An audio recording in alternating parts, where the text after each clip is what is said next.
Howdy, true believers. This is Jim Lee here. I'm not normally like this. I've just been hanging around Stan Lee too much.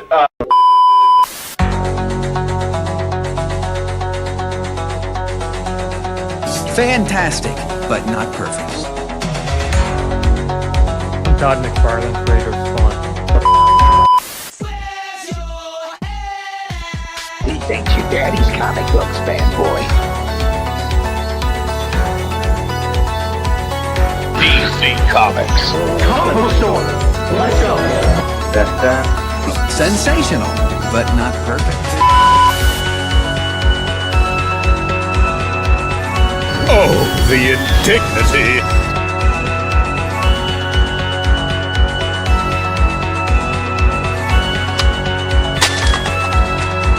I'm bleeding out my fucking balls, dude!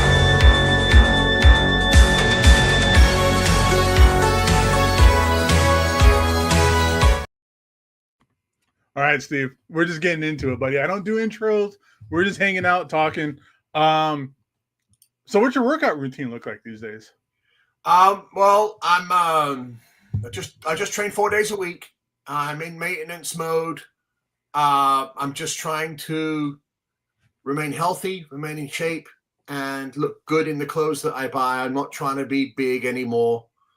I'm going to be staying the same weight basically for the rest of my life now, which is 255 to 260.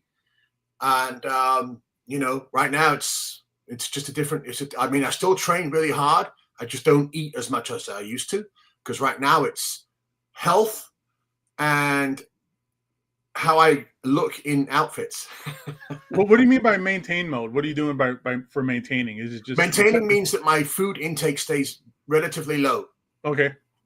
For me and for everyone who needs to grow, you have to eat. Yeah. And so I will not be growing gaining any weight. I'll not getting any size. Right. So back in the old days, I used to gain weight, get, 275, 285, 300. No. Right. Now it's about looking better, looking more sharp and cut and healthy. That's it. No, that's true, because you have to listen to your body. I remember when you used to be big. Like, yes. Like you were up there, you were big. But that you can only do that for so long. Like there's only a point where it's like, all right, body. Well, I've had help. I had help with people who managed to talk sense into me a little bit, because, for a while there, I was like, I'm going to be massive until I'm 80. It doesn't quite work like that. And I have a couple of good friends who are honest. And they basically said, look, we want you around. We don't want you to have a heart attack because you're 300 pounds. So why don't you just relax a little bit and, change the way your body looks. And, so I dropped, 40, 45 pounds.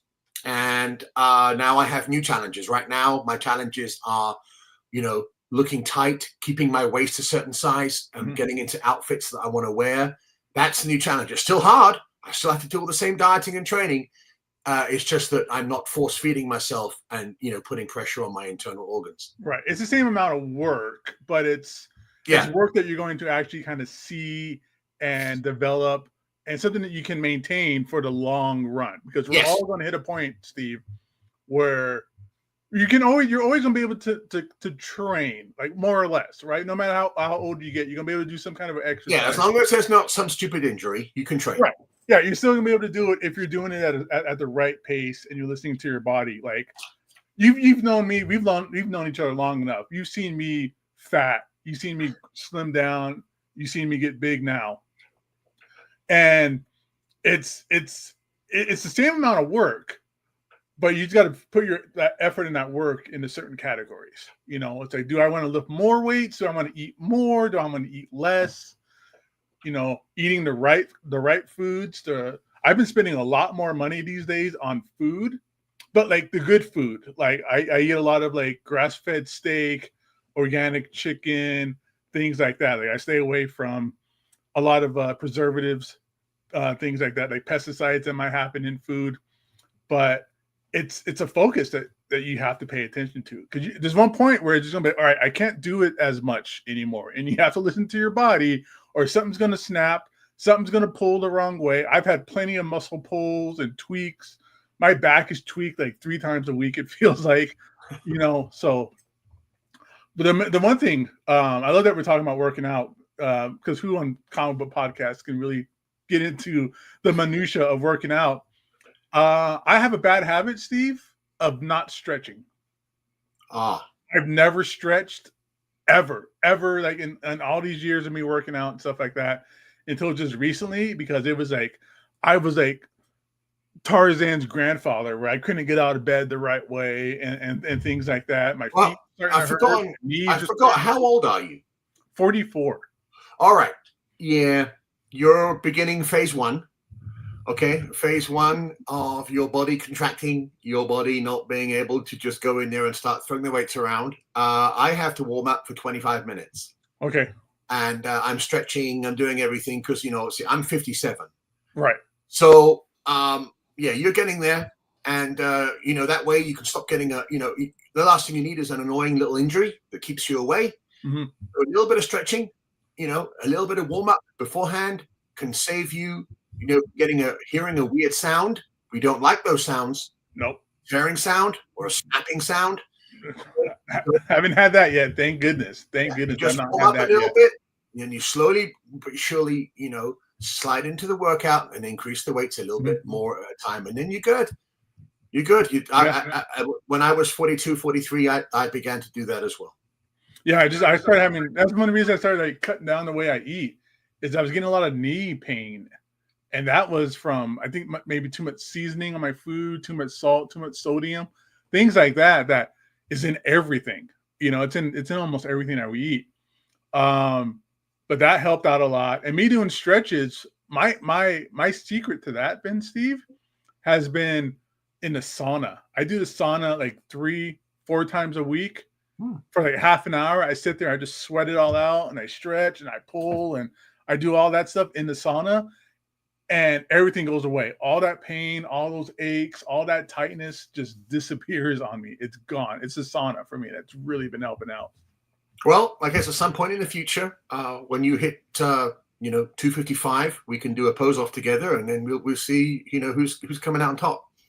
Steve, I'm already 255. So we're ready for some sort of pose off at some point. I right now, you're talking about challenges. My challenges is my midsection, like trying to get like the love handles down. Because for so long when I was working out, like getting back in working out big time, after I lost all that weight, is I was just eating everything I could, and probably wasn't the best idea. Like it was a long, dirty bulk kind of a situation, right? Okay. So it's me trying to slim that down. It's getting there. I'm starting to see the abs, like a shadow of the abs kind of happening, right? But I'm waiting. I'm trying to get down so there's like a little bit of cut. Like I'm not trying to get on stage, right? Like I'm not trying to get on stage.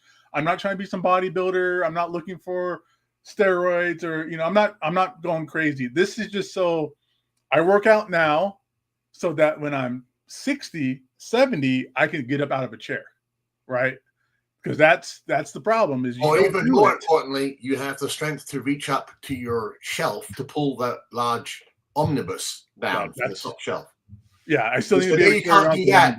Yeah, the day you can't do that, you're in trouble. That's when life hurts, is when you can't pull up a long box anymore or take those omnibuses off everything, That's the thing there. But speaking of omnibuses, Steve, a little bit of bad news. I know we're going to talk about some bad news that happened, in the comic book industry, but I don't know if you know about this, and I know this is going to affect you, but did you hear about the Marvel Masterworks?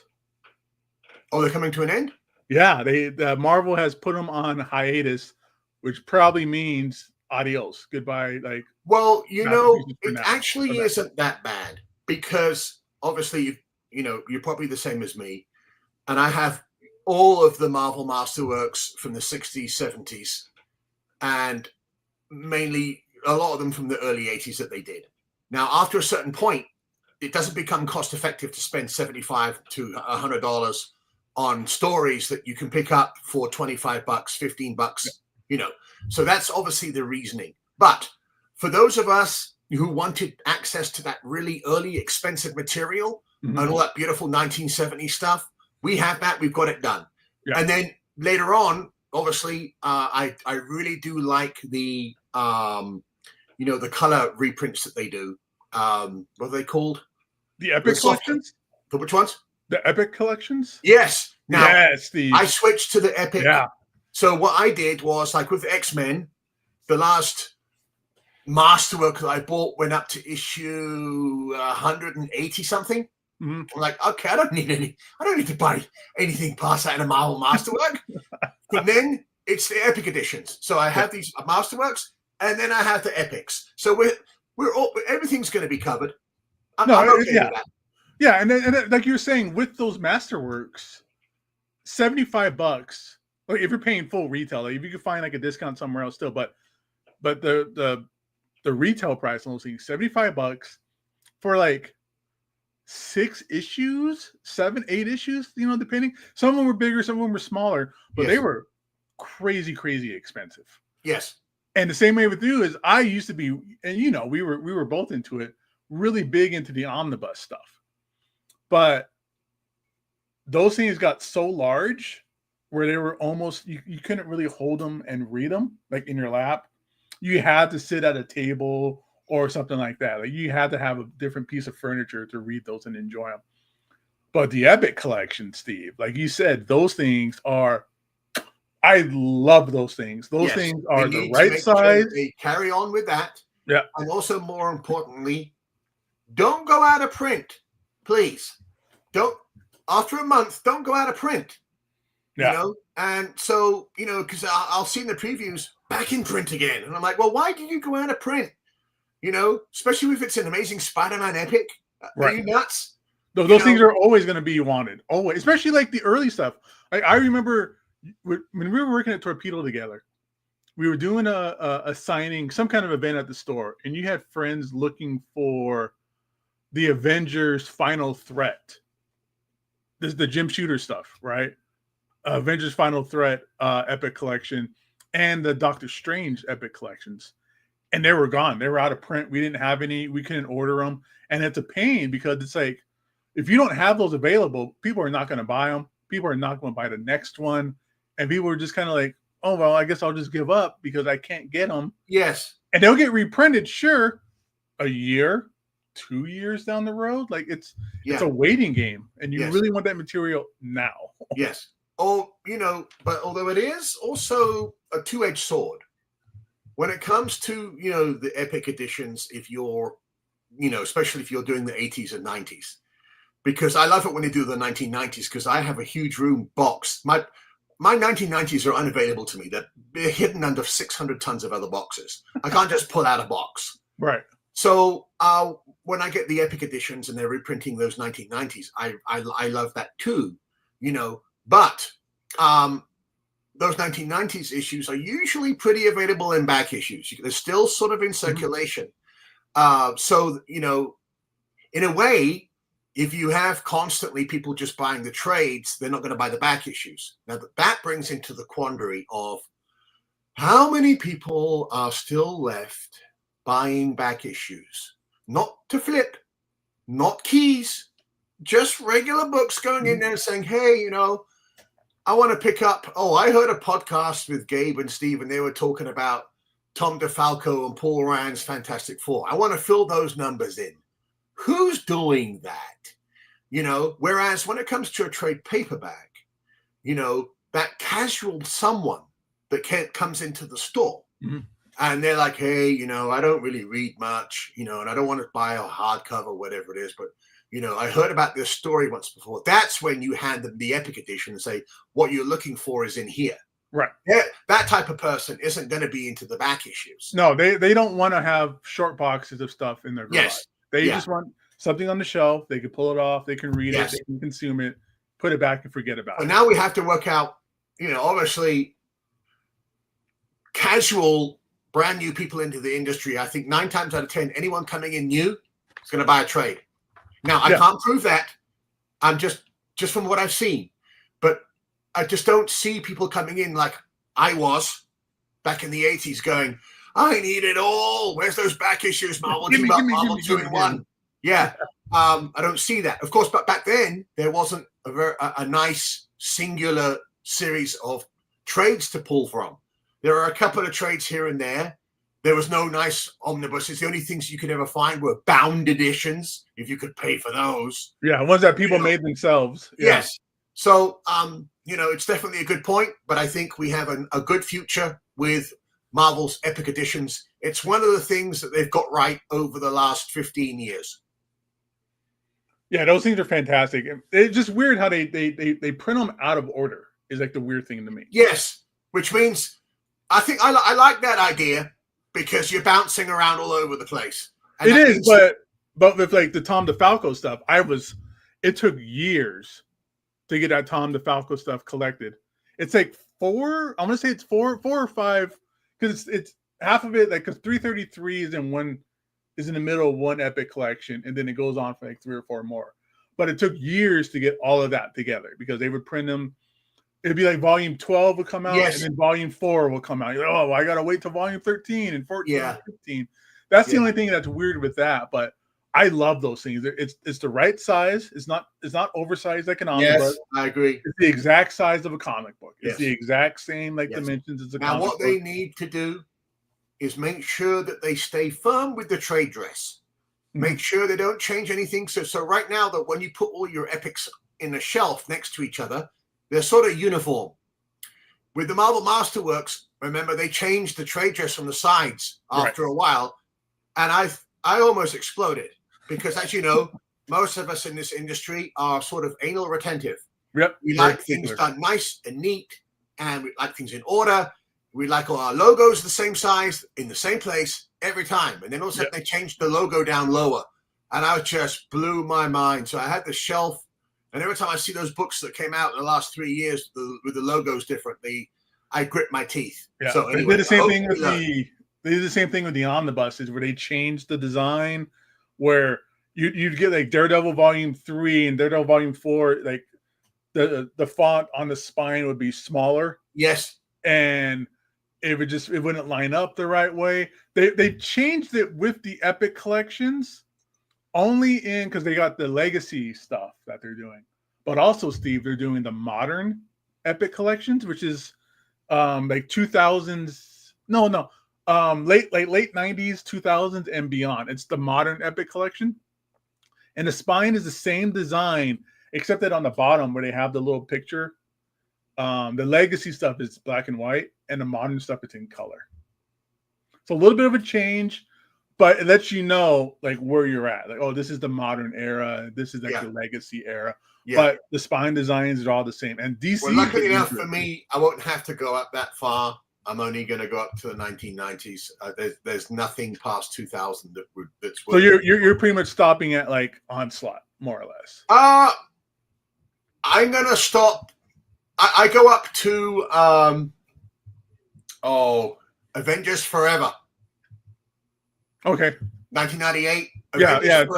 Kurt Busiek and Carlos Pacheco. Avengers Forever to me was the swan song of Marvel, the Marvel that I knew. Mm-hmm. And then after that, it's all gone downhill for me, and I have no interest. I mean, I've obviously read a little bit more past that. Sure. I got up to 2005, and the final nail that went right through my spine and nailed me to the wall was Original Sin.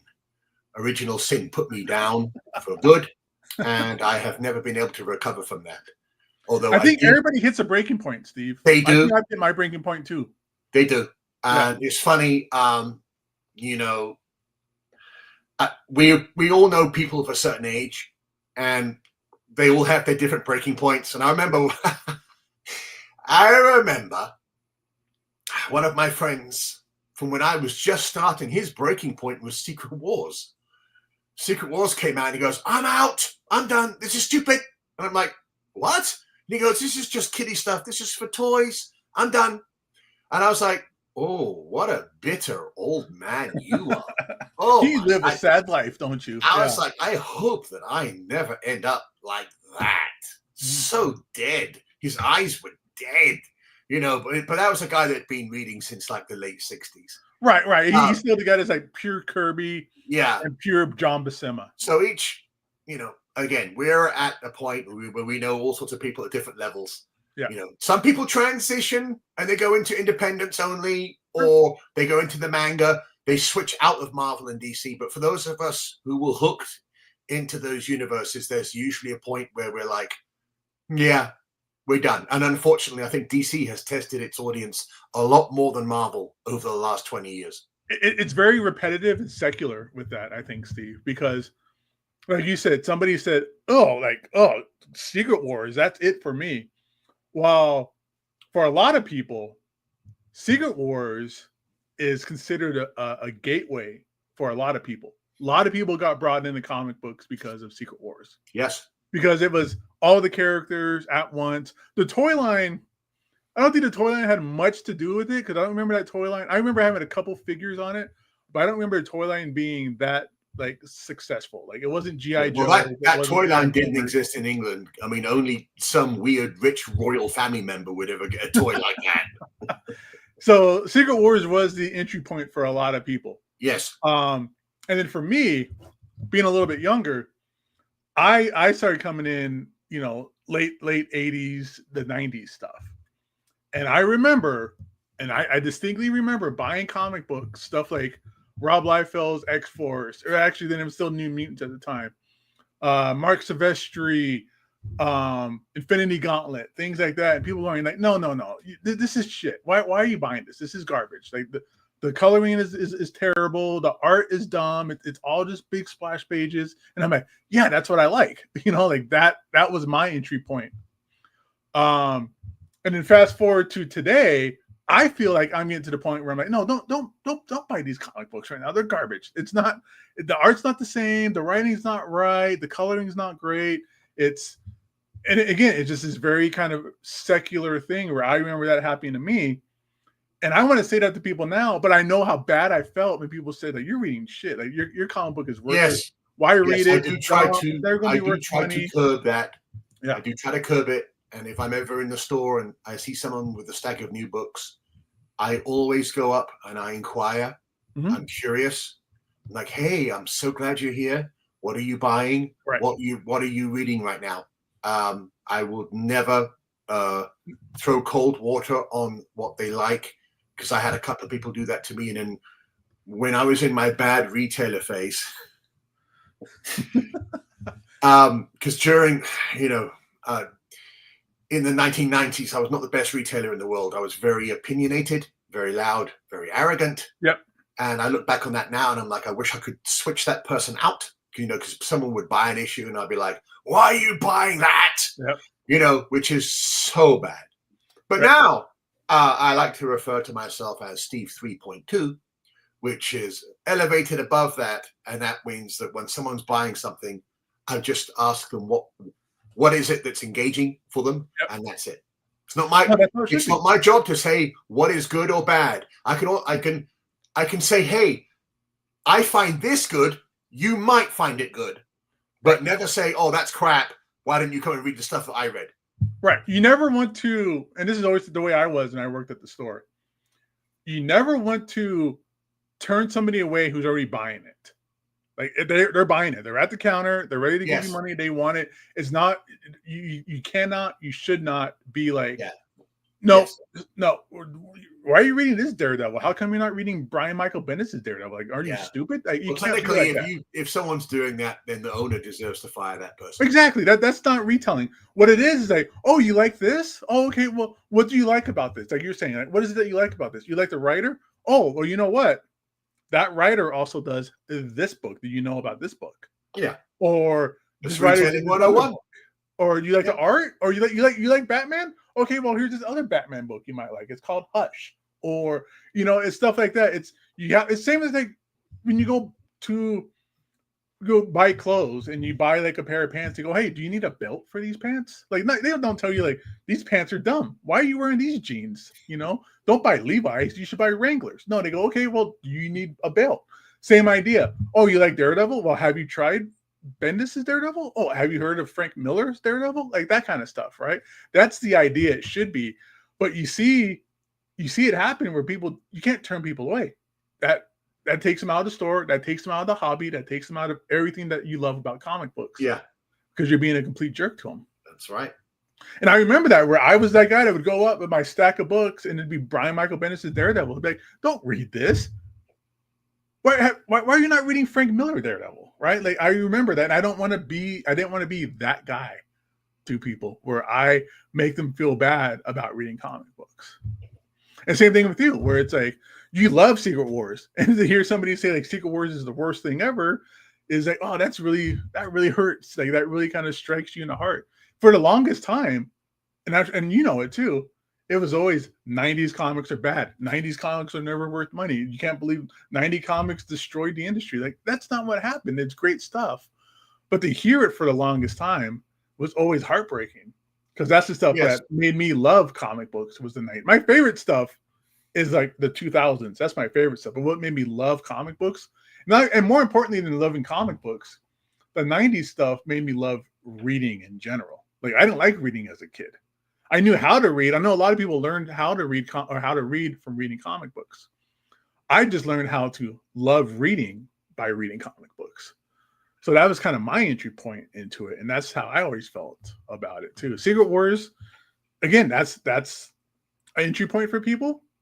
And I feel like the New 52 was an entry point for people. But at the same time, New 52 made a lot of people go like, nope, I'm done. You're saying that my post-crisis Supermans don't matter anymore? And that was, some people walked away from it, but it brought in a lot of people from comic books. But that also allows us to segue quite nicely into our discussion about Jim Shooter. Now, Jim Shooter, of course, is the main writer of Secret Wars. And, Jim Shooter was a visionary. And Jim Shooter was around at the right time, in the right place, when he had this huge amount of characters and stuff that he could do. And he broke new ground. Mm-hmm. And because at the time, the continuity was so tight. Oh, my word.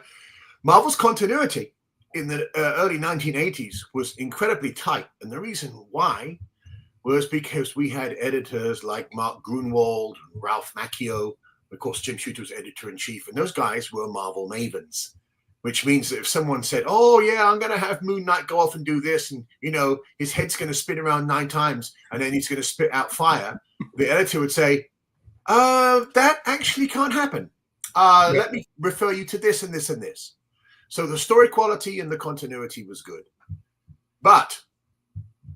And this is what is amazing to me.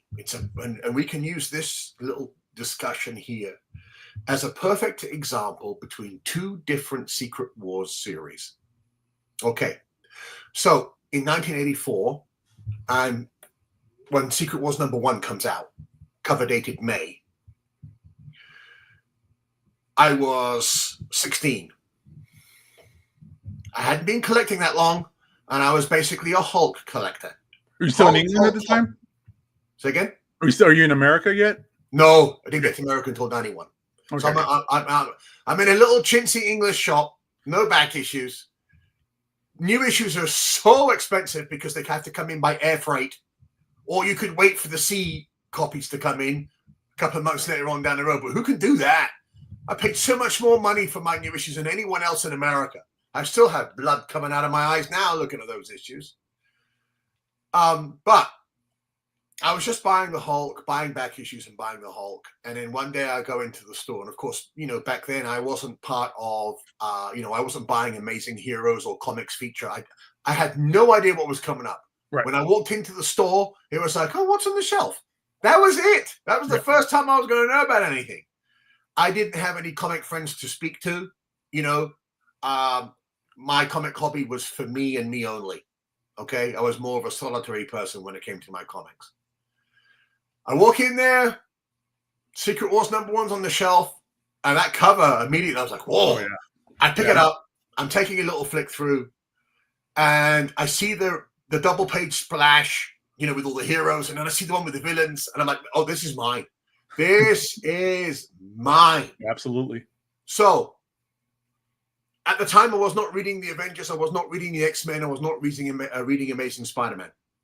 Okay? So, the way Jim Shooter wrote the book was very welcoming for someone like me because he made sure that you knew who the characters were. So there's a little scene in there where Dr. Octopus is talking to the Absorbing Man and he says, "And I, Dr. Octopus." Now, when we look at it now, we can go, hey, oh, that's a little bit over melodramatic. You know, I mean, who speaks like that? But immediately I was like, oh, okay, so that's Dr. Octopus. Interesting.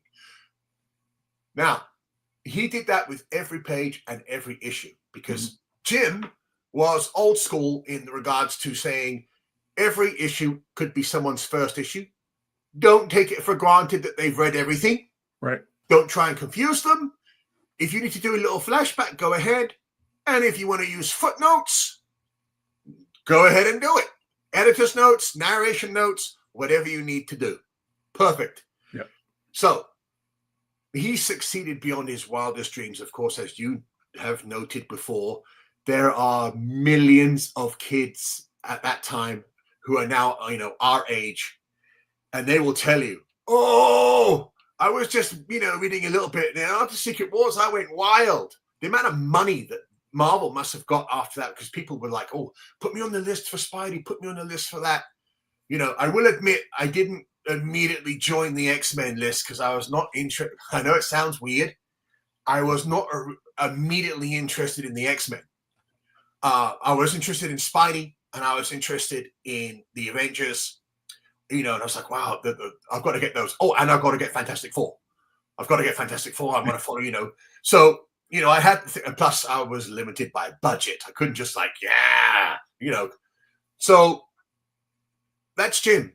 That's Jim Shooter. Yep. Of course, combined with the beautiful art of Mike Zeck and, John Beatty.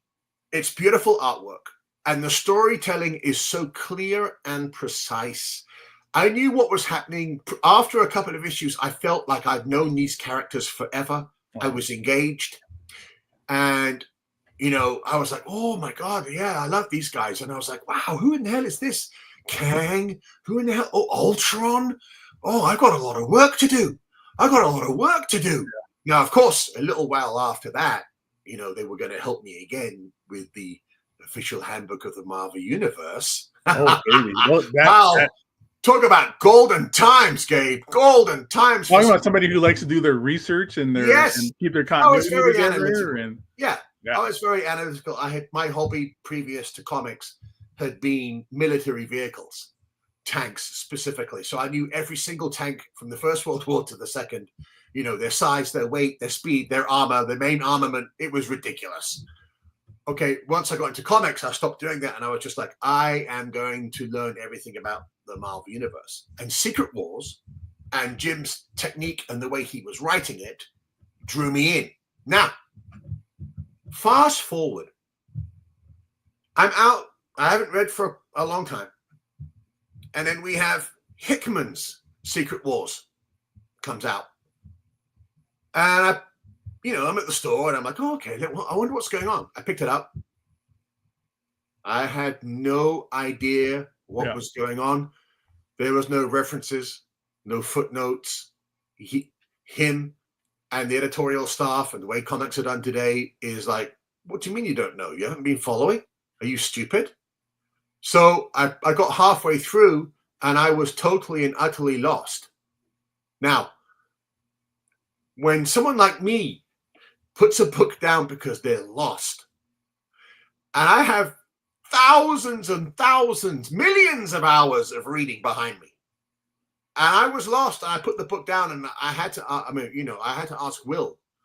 I was like, Will, what's going on, and why is he talking about this, and why is he doing that? That's a difference. Yeah, that's the difference in skill sets. So when we had our signing at Torpedo all those years ago, and we had, Jim, Mike Zeck, and John Beatty. Wow, what a signing. That was a beautiful, beautiful, beautiful day. Yes. anyone who was there at that time, especially anyone who's watching this that were in Las Vegas and you saw that, of course, now it can never happen again. But if you were there, you experienced some real magic right there. So I took my big Secret Wars omnibus and I laid it out. And I was like, oh my God, I began to tell them about, how much I loved it. But it was later on at night when we were having dinner.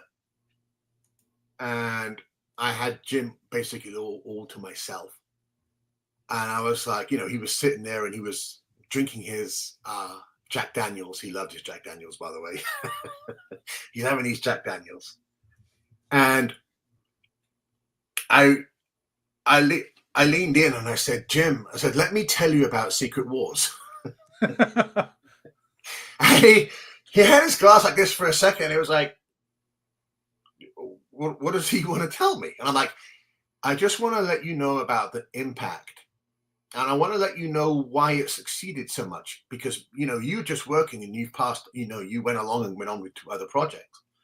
And I explained exactly what I just said to you, and he was just like, well, it just seemed like the way to go. There were certain things I wanted to do, and I saw it, But I felt that, he was being rather blasé. So I said, no. I said, I want you to just dwell in this moment of the sheer magnitude of what you did. That you had me who was buying 1 book a month, and then after that book, I was buying 5. On the strength of your writing skill. Of course, the art helped tremendously, but that's that. And, he's had this big smile and he goes, well, thank you so much. And then I basically said, because we were getting comfortable after a while. And I said, you know what? I said, we could really do with you working at Marvel right now, a strong hand and with knowledge, And I said, if you were there right now, you could fire so many people. You could bring some people back. You could get things done. And I said, never has anyone, a strong hand be more needed. And I think he'd had a couple of glasses. And he was just like, yes, I can do that. I can do it. And just in case you think I'm over-exaggerating, everyone on my Steve Says Boom, we all know Jackie. See you later. Yep. Jackie was right there listening and watching. So if you think I'm exaggerating, she's here now. Right there. But here's the photo from that signing. Like, yes, here is the store photo. We always took a store photo with our guests. Yes, and this is like, I don't know if I can zoom in a little bit, but that look on your face, Steve, is the canary, is the cat that ate the canary. As I'm standing there, I'm thinking, I've got so many questions to ask you. I've got so much I want to say to you, but I just wanted to get that point across because, some people would probably say, I think Steve likes to exaggerate. You can always use Jackie as a reference because he really went up. He was boiling and raring to go. He goes, you let me in there. Get me in there and I'll clean house. And of course, here we are now after his passing, which is terribly sad, but at least, on a, maybe on a selfish level for me, I got to tell him what I wanted. I got to ask him certain questions, but I wanted to get across what I wanted to tell him. And I wanted him to know how much of an impact he made. And, I think he had a great night. We all had a great night. We had a great meal. He had some great alcohol. And by the way, he told me some incredible stories, and I also asked him some tough questions. Oh, yeah? Okay. I'm a huge Roy Thomas fan. I love Roy Thomas. And Jim Shooter, when he came in, he sort of pushed Roy off Thor. And I was like, Jim, I have something to ask you. And I'm not just going to run in there and say you did this because that's Jim Shooter. You don't speak to Jim Shooter like that. So I said, Jim, Roy was on Thor from issue 273 all the way up, and why couldn't he get to issue 300 to finish a story? I said, why did he have to go? And he sat back a little bit and he's like, well, there was some a little bit of conflict going on right there. He was working over in LA, I was in New York, and we butted heads a little bit, and rather than carry on butting heads, he just decided to leave. I mean, he could have come up with some weird story. He could have done anything, what you said. But he was like, hey, things happen, and sometimes it's not it's not an easy process, and I had to make a decision that way. It's the same way, I asked him, what happened to George Perez, because George Perez left, quite soon. He was working on the Fantastic Four. His art was just about to explode, and then suddenly he's over at DC doing the new Teen Titans. Yep. And I'm like, you let George Perez go, and he was like, oh, well, George, he had he wanted to go and do some certain things because I couldn't hold it. I couldn't hold everyone. Well, George and John Byrne had this rivalry going on at the time too. Yes. Mm-hmm. Yeah. I mean, obviously, John was at Marvel a lot longer and was like, okay, I'm on the X-Men and now I'm on Fantastic Four. Yeah. And George was like, okay, I'm on New Teen Titans, which is up until a point equaling sales of Uncanny X-Men. Yeah. And his famous quote was, yeah, that book bought me my first house. So, he was doing very well. But also, for those of you who are listening right now or watching, Jim had a great story about Gene Colan. And Jim told me that after a while, Gene had got divorced from his wife, and she was like, I need more money. So he was like, guys, can you put me on more books and more books and more books, please? Now, a normal human can only draw so much. Right. But if you start drawing like one-page spreads, you can do a lot of issues. And, Jim basically said, I began to get phone calls from writers saying, I gave a book to Gene and he completely ignored, my instructions. He just drew a series, with art. And he was like, because I had to fire him. And I was like, oh, you had to fire Gene Colan? And I was like, oh my word, aye. And he's like, yeah, he goes, you're sitting there, the buck stops with me. Yeah. I had heavy is the head that wears the crown. Yes. That's the hard part of the job. Yes. So again, he did stuff like that. But let's remember the things that Jim did that brought comics into the modern era. Oh, now we're going to be talking forever because he is. Now, the first thing, he is course, responsible for so much. Yeah, so much. First things first, he was always, about the creators. He wanted to get them paid. He wanted to make sure they had insurance. He wanted to make sure, because obviously there's that famous case of the young guy that died in the Marvel offices, freezing to death. Okay. Who was that? I keep reading the name of that creator. Who was that? I think was that Dan Green? Maybe. It's been a long time. Yeah. But there was definitely someone that died because they turned off the AC automatically turned off at night. Yes. And this guy was burning the midnight oil, and apparently, the story is that he froze to death or got sick from it. Yeah, because obviously he couldn't afford to, have his own apartment or whatever it is. Mm-hmm. So Jim was that nice level between the corporate suits who would come down and say, how are our sheep working today? Yep. Are they just working until they drop dead? That's count those beans. Yeah. Whereas Jim was sort of like, hey, no, hold on a second. No, you can't pay Frank Miller that amount of money. This is what he needs because he's raised the sales of who cares? No, you need to do this, otherwise he's going to leave. Oh, okay, la. Oh, and by the way, these guys want, let's get their art back. Let's make sure they can get some money. So he was very proactive. The same way Neil Adams was 10 years before that over at DC, with creators getting their product back. Yes, This is a comics journal all about trying to get Jack Kirby his artwork back, and that whole thing that which Neil Adams started.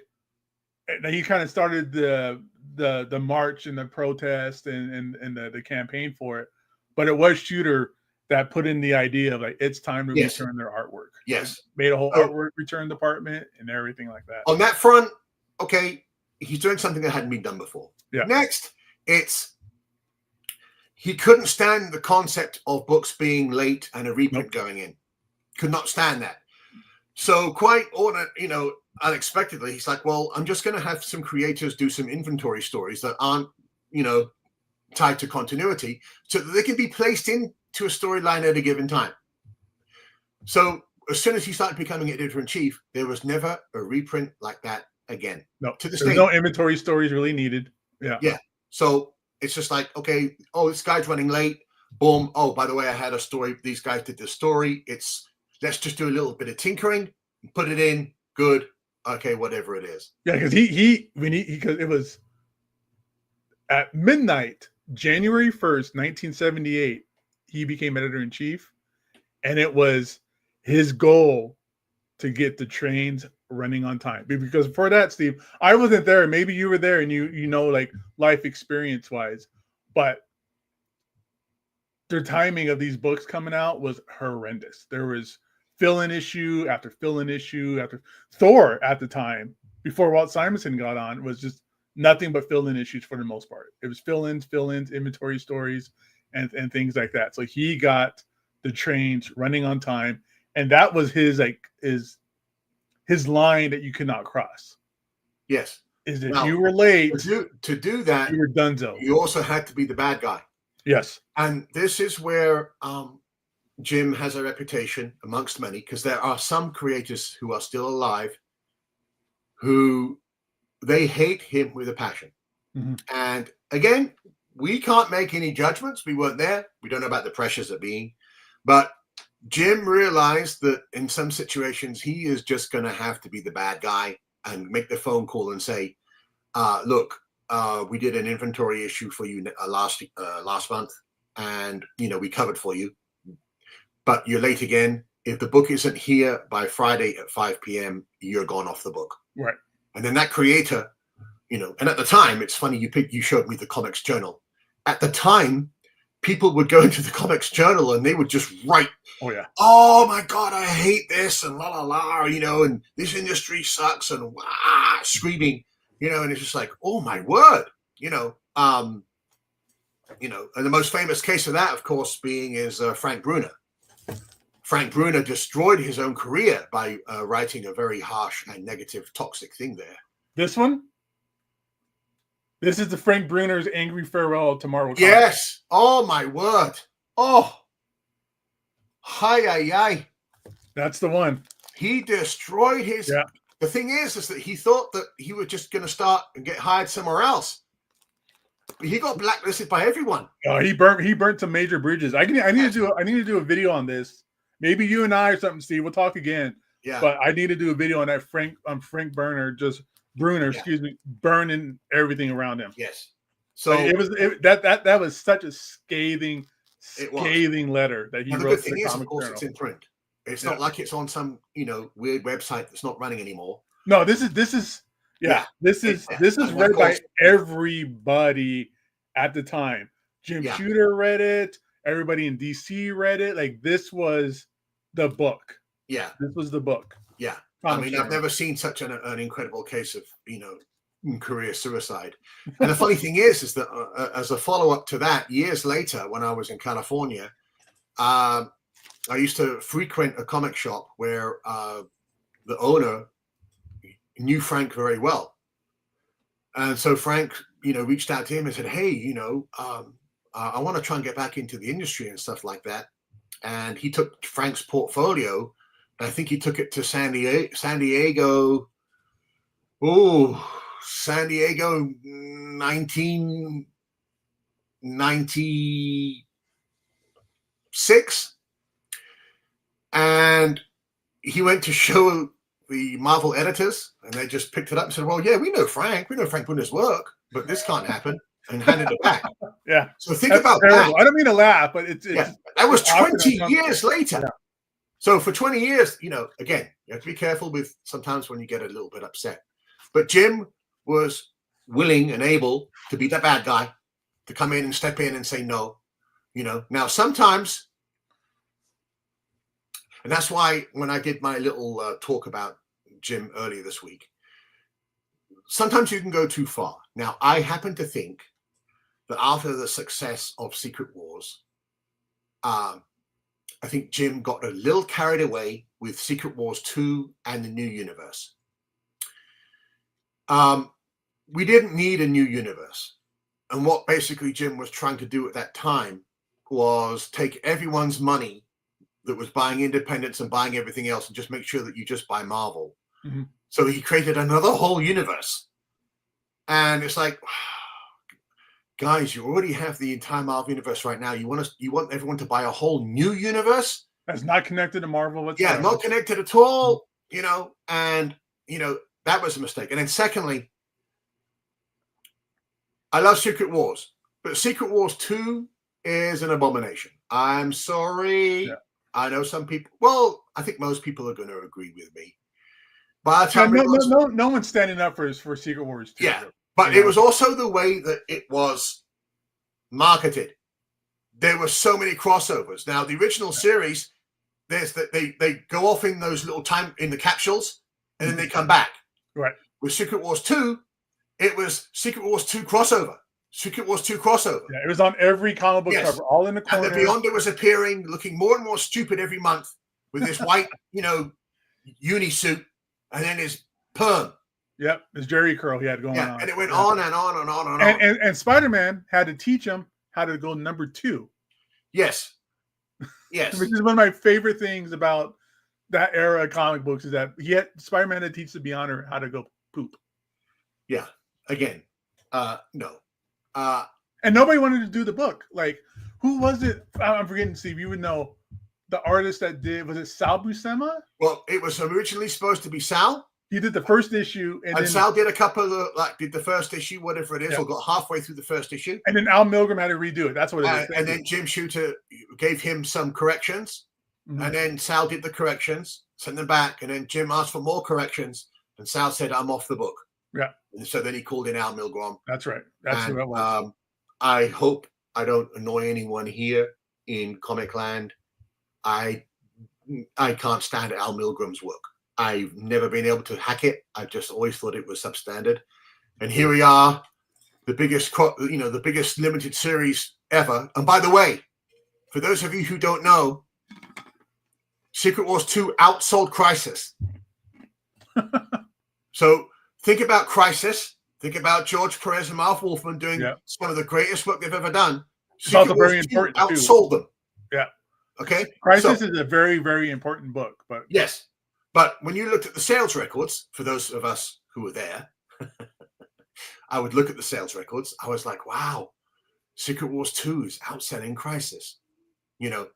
Now, the way that it was marketed obviously made a tremendous amount of money. And I think the people in charge of Jim were probably very happy. And they're like, wow, you're a money-making machine. Yeah. And then, at some point, between 1986 and 1987, some things went wrong. And I wasn't privy. I've heard some things firsthand from other people, but it's not my place to talk about them here. But it did lead to Jim basically being scuttled out of Marvel quite quickly, which wasn't a very, good ending. It wasn't like he said, okay, I've done my piece. I've said everything I need to do and go. He was just like, I'm Jim Shooter. I'm going to take control. I'm going to be the man. And then he found out that there were people above him and they basically said, no, you're not. You're out. Right. Goodbye.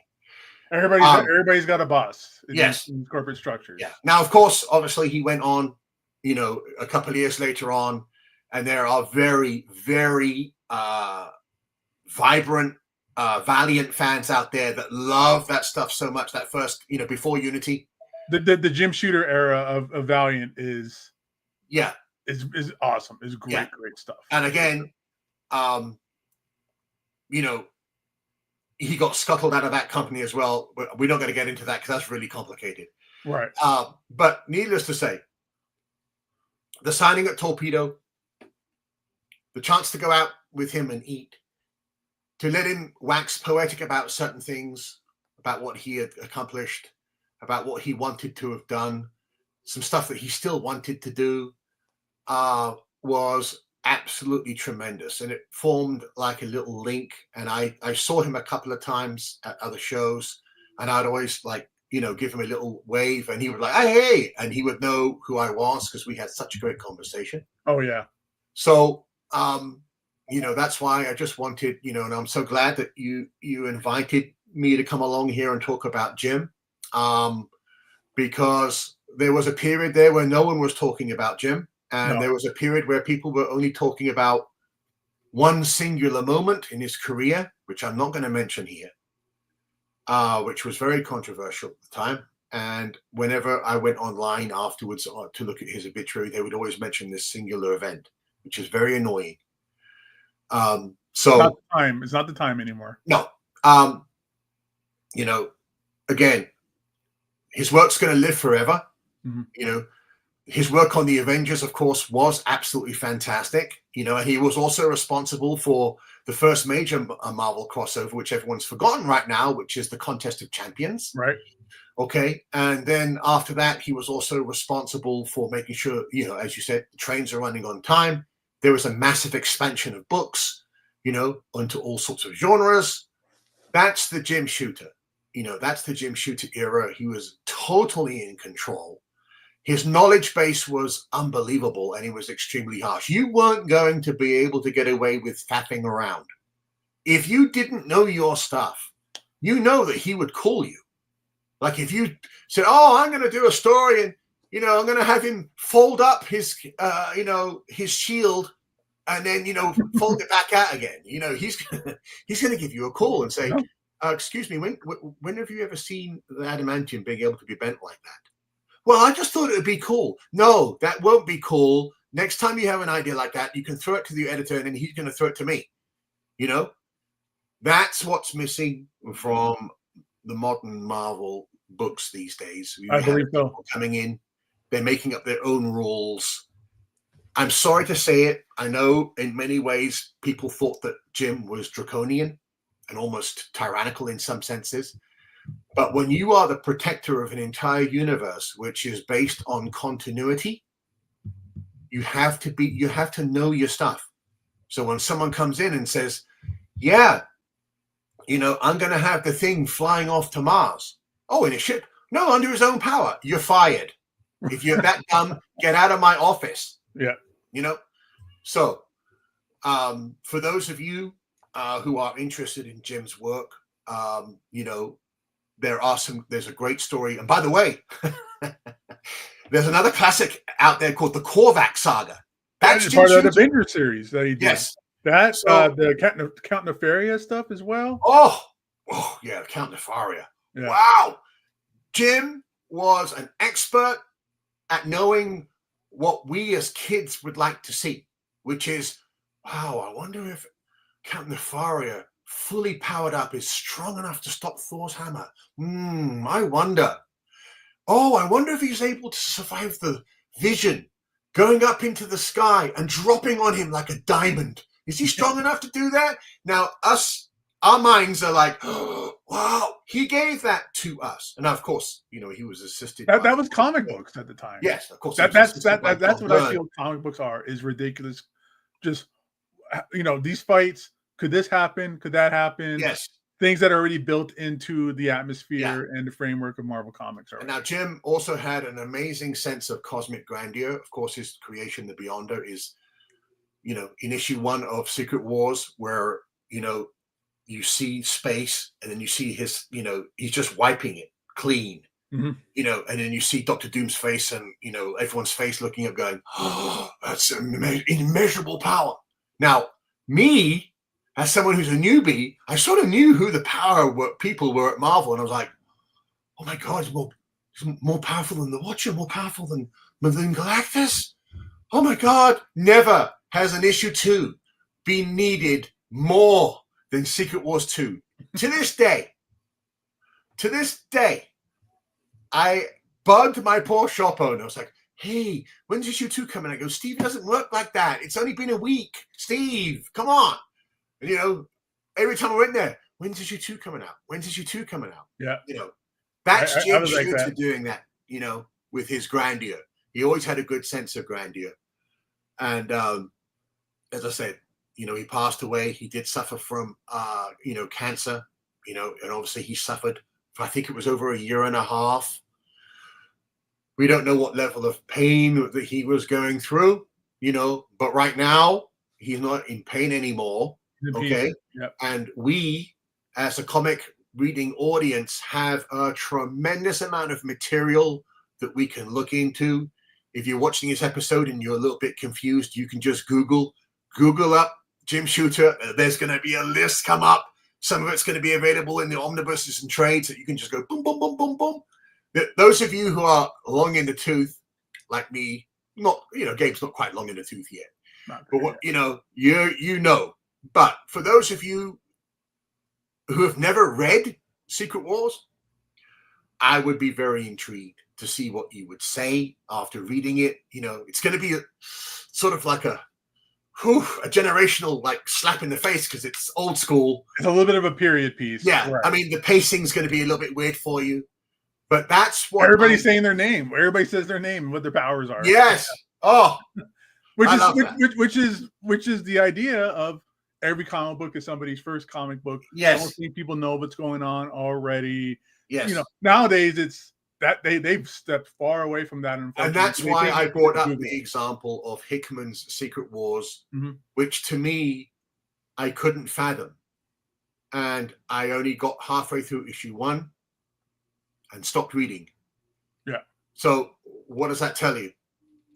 I think it's a change in mentality. I don't think it's Hickman's skill. I think he has great skill, but it's the mentality of Marvel Comics at the time that you don't need to tell people what's going on. You don't need to explain who Miles Morales is because they could just Google it, and that's not fair to people. I don't think that's fair to require somebody to step away from a comic book and look something up on a computer when you can easily just go, hey, I'm so-and-so, or this happened because of this. But you know what? Maybe some kind of context. Maybe there's a new mindset, and maybe some of the younger people who are watching this show, who are attached to their phones, are saying, what's the problem with that, man? Look, I'm reading, bing, bing, bing, bing. Yeah.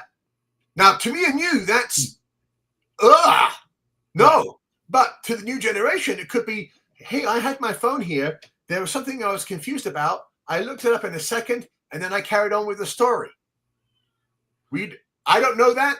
I just have a funny feeling. I'm sure there is. But I mean you the same way where it's like, it should happen right here, right now. I shouldn't have to change. It's like going to a Walmart where it's like, I want a soda. I'll just go to Walmart and get a soda. Yeah. Not like, do you have soda? No, but you can go across the street and get one. Like, it should all be in the compound of where I'm at currently. My focus and my attention is here. It should be here. The funny thing is that years ago, when I was a little, way more of a nerd, people would always ask me, Steve, why aren't you writing? You have all that knowledge. You have an incredible imagination. You know how to piece this stuff together. And I remember, if I was to say someone, the closest person, creator, to me, is Tom DeFalco. I love the way Tom DeFalco writes, and my stories would have been the same as his. And I remember the abuse that man got, because everyone was already saying that his stuff was old-fashioned back in the 90s. They were like, why is everyone reading this? This is just so old-fashioned. Yeah. It's not moving with the times. La, la, la. And I don't think I would have been as strong as Tom DeFalco if I was writing my heart out, creating product in the readers' pages or whatever it is, and people are saying, oh, yeah, this guy here, he's living in the past. It's so boring. La, la, la, la, la, la, la, la. Now, the good thing is that since that time, I've managed to speak to Tom DeFalco too. and say the same things, you know. And he I've told never us- got to speak to Tom DeFalco. I've Yeah. not. Oh, believe you me, I tracked that guy for hours. The poor guy was stuck with me. And I was just like, Tom this, Tom that. Tom, let me tell you about you. And he's like, okay, what about me? And I'm like, did you realize you were the best? You know, by the way, it's awful. I was terrible fanboy. Terrible. Right now it's like, you know, Steve, la la la. But when I'm with someone like that, I'm awful. But I told him all that stuff. And, you know, he was just like, wow. You know, so for me, if I was a writer, my stories would have had the same pacing and the same melodrama. And of course, I would love to have been teamed up with someone like a Sal Buscema or Ron Friends, you know, or Paul Ryan, someone that can pull off those multiple page panels and action sequences, you know. But there's a whole new audience of people out there right now that would have found that stuff mind-numbingly boring or old-fashioned. So I don't know if I would have been able to pull it off. I don't know what the reaction would have been if, you know, I'd tried and I'd gone in there. You know, I do know that, you know, when you look at the omnibus editions of the official handbook of the Marvel Universes, that's all in my head. All that stuff. Yeah. It's all in my head. Specifically, the dimensions and alien planets and peoples. It's in my head, you know. So I know that I would have been able to work well in the cosmic environment. I would never have been able to write Spider-Man or Daredevil. I'm no good at urban stuff. No good at all. It wouldn't have happened. But if you wanted to get out there in the stars with capes and I-beams and, you know, cosmic cubes, yeah, I would have been out Supreme there. Intelligence, Yeah. Tatu, Korvac. Yes, that stuff there. Nova. Yeah. And all that stuff there comes from that original story by Jim Shooter, Secret Wars. And so rest in peace, Jim. And Yeah. I'm so thankful, you know, that we got to spend some quality time with you. Yeah, I loved it because when he did that signing, I was in awe of him just because of reputation. Like he was already on his way out of Marvel when I started getting into comic books, but I was always in awe of just reputation. Like, and I always knew the good stuff about him, like the things that I felt were important. But at the signing is the first time I saw him, and on the table, he lays out his entire career in like 2 or 3 binders. He would lay out, and it would just be like, here's a memo from Stan Lee telling us that the women on this cover of X-Men are all ugly. Can we get somebody who knows how to draw pretty women?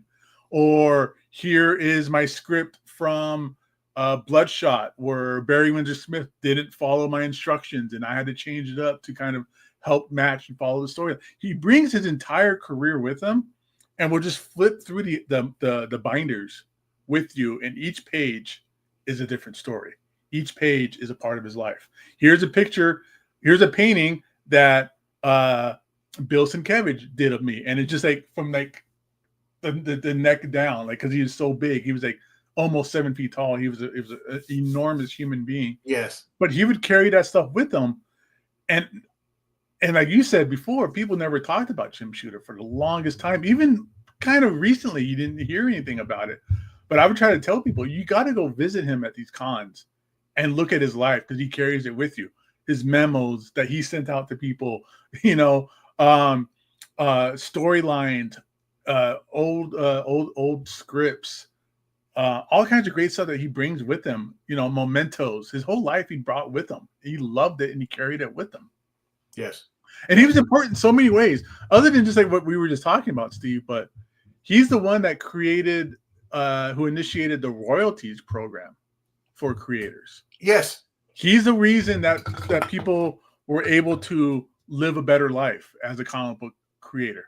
He brought in that royalty program. DC did it first, but he was the one that was able to convince the higher ups, we need to be competitive with this and give our people royalties as well. Yes. Royalties, participation in characters that they created. You create this character, you'll always get a piece of it. You know, that is what brought people like Rob Liefeld, Jim Lee, who created characters, has carried them for the rest of their lives. And even if you were just a regular if you even need to create new characters, just on the basis of your work getting better and how that will increase sales of your comic books, people's lifestyles changed. People were making I have this comics journal that has Jim Shooter on the cover. And in it is he's given a disposition. There was a lawsuit going on. And in it he talks about, we did these initiations of these royalty programs and people were making $40,000-$50,000 a year. And this is 1980s money. That's big money back then, and how that changed their lives. He did that. He started doing comic books at 13 years old, Steve, writing Legion of Superheroes at 14 years old. A little kid, 14 years old. And I love the stories you tell. There's really sad stories, but he would tell how he would be terrified of the Adam West Batman TV show. Because the moment that TV show ended and that commercial break happened and it ended, that episode was done, he would get a phone call from DC editor Mort Ressinger, and he would just bawl out, this 14-year-old kid, on how terrible his artwork was or how terrible this story was that he was writing. But I think that's kind of what might have initiated the way he had dealt with people, as being a little bit more tough as nails and things. Well, Mort Ressinger in the background of things would go around telling people, here's my protege that I've kind of took under my wing and made him this great creator at 14 years old. But to Jim Shooter's face, he would do nothing but just talk bad about him. Yeah, I think also, I know someone will correct me if I'm wrong, but Mort is also responsible for pushing Roy Thomas away from DC because he was such a horrible person. Yeah. So, woo, one wrong person. Jim also stopped the. This is one of the things that broke his relationship with people, and I don't mean this in a bad way whatsoever. But he ended the writer-editor yes, he did. saga of Marvel comic books. Yes. Someone would be a writer and their own editor, or they were an editor and they would write comics. And so they had nobody to tell them that you can't do it this way, you're doing things wrong, or they would just pay themselves whatever they wanted by doing this kind of thing. He ended that. And that's the stuff that broke, like Roy Thomas, that broke a lot of these people that kind of hold a grudge to him, was things like that. But he needed to do that in order to bring out better product, because Marvel in the 80s is like the pinnacle of Marvel comics. A lot of people feel like, and from the things that I didn't live it, but me going back and going through this kind of stuff, I could see how people feel that way. And that was those things that he had to do. Well, I think in order to get the trains on again, after talking with Roy, and we are so thankful that we still have Roy with us. Yeah, because that was another great signing too, with Roy. I love that. If there's something wrong or that's incorrect, Roy can, fix, and correct. But obviously, you have stage one of Marvel, which is just all Stan. Stan's in control. He's writing most of the titles. He's, although he's being fast and loose with his writing, he's still the editor, and he's basically an editor, the supreme editor. So the books are coming out. They're all following a certain continuity. They all have they have the same voice. So the books expand. Roy comes along, and it's like, oh man, we've got a lot more books now, and Roy does the same thing, and Roy brings out the books. And then under Roy, you have that next generation of creators that come in, the young guys. Now, those young guys were more like wild horses. They weren't the older group of guys in suits and ties that came in, smoking a cigar. These are young guys that came in as fans. Yeah. Your Marv Wolfmans, your Len Wein, your Steve Gerber, okay, your Steve Englehart. All right, it just goes on and on and on. Your Chris Claremont. They're coming in, and Roy had to corral those guys, and that little group right there, that 1970s group, is like it was like a tornado. All these creators going on, and that's how you had people becoming, writer editors. I'm in charge of this. No one's going to tell me what to do here, whatever it is. And then, as you're right, Jim brought an end to that, and Jim basically said we are going to follow these strict, rules which is pretty amazing how he went from being, this 14-year-old kid writing the Legion of Superheroes to being this incredible, office and business manager and also creator at the same time. So again, more credit to Jim. So he could be, into the minutia and say, okay, no. We can't have that going on. No, that story can't happen. That's vetoed. No, that never happened. That's impossible. Oh, that goes against continuity that happened 3 years ago. Yeah. That is an all-inclusive editor, and that hasn't been seen at Marvel now for 15 years. Yeah, and because he wanted to keep things the way they always were. I mean, of course, things change, right? Things progress, things expose, things become different. But the heart of the character, he always wanted to keep it back to the way it was with Jack Kirby, Stan Lee, to the original source of these characters. Let me show you this video real quick, Steve, so that you can see what I'm talking about. This one here. So how do you feel about the state of the comic book industry today? I think they forgot what business they're in. I think that, hey guys, it's supposed to be entertainment, but a lot of it comes out like propaganda. And I don't care if you agree with every word they say. Nobody wants to read propaganda. It's just, it's boring. And an awful lot of retcon going on. And I mean, like I said, I respect the intent of the creators. And Jack Kirby never intended for Thor to be a girl. And he never intended. Joe Simon, Jack Kirby, and Stan Lee are spinning in their graves because they turned Captain America into like a Hydra guy or a Nazi or something, and then he always was. Well, that's just wrong. I mean, don't do that. Stay true to the character. Yeah, stay true to the character. I think that's a perfect representation of what we were talking about with him, where it's these characters have an essence, they have a reliability, they have a standard, and it should always be that way. Things change, things progress, but you can't change who these people are. Yeah, no, I'm 100% in agreement there, and that's why when we were at our dinner, we really hit it off because we're, again, he's a different generation to me, but our reading style and our worldview and the way we expected comics to be read was exactly the same. So we had two people from different generations that agreed wholeheartedly. So yeah, I agree with everything you said there. Absolutely. That's the way things are supposed to be. That's the way it is, right? Yes. So Steve, are you collecting still? What are you collecting? Are you back issue diving at all? I'm done. You're done? I stopped reading in 2005 with Original Sin.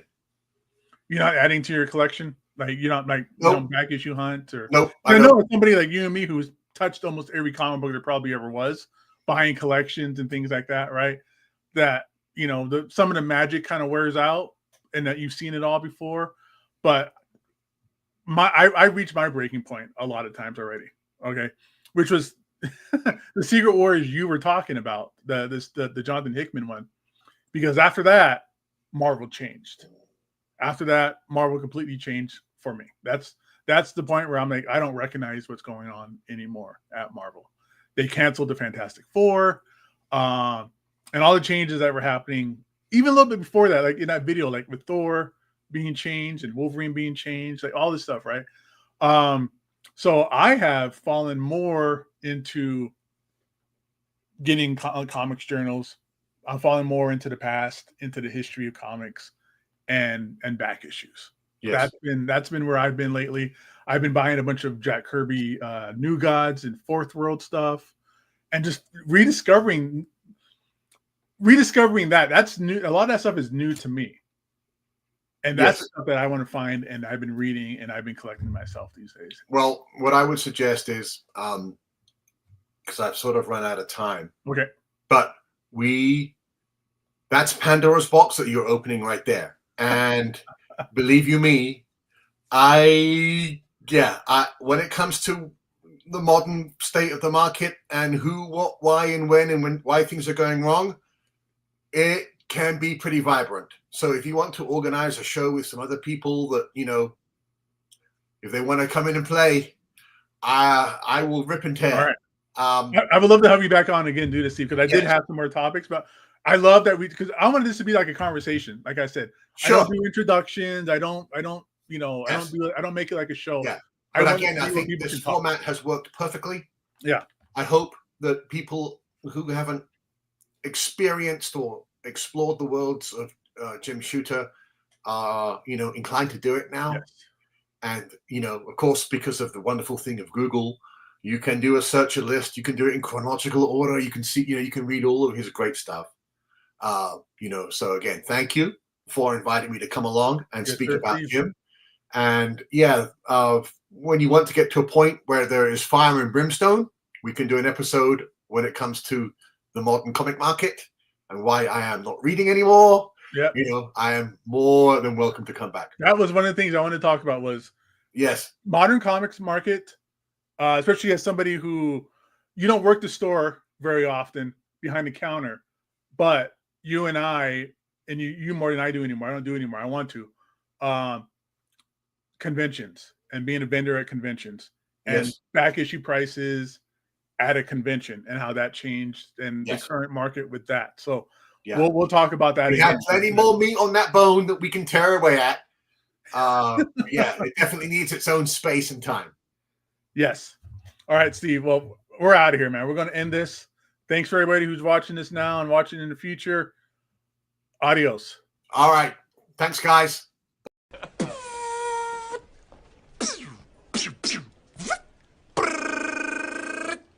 Adios, turd nuggets.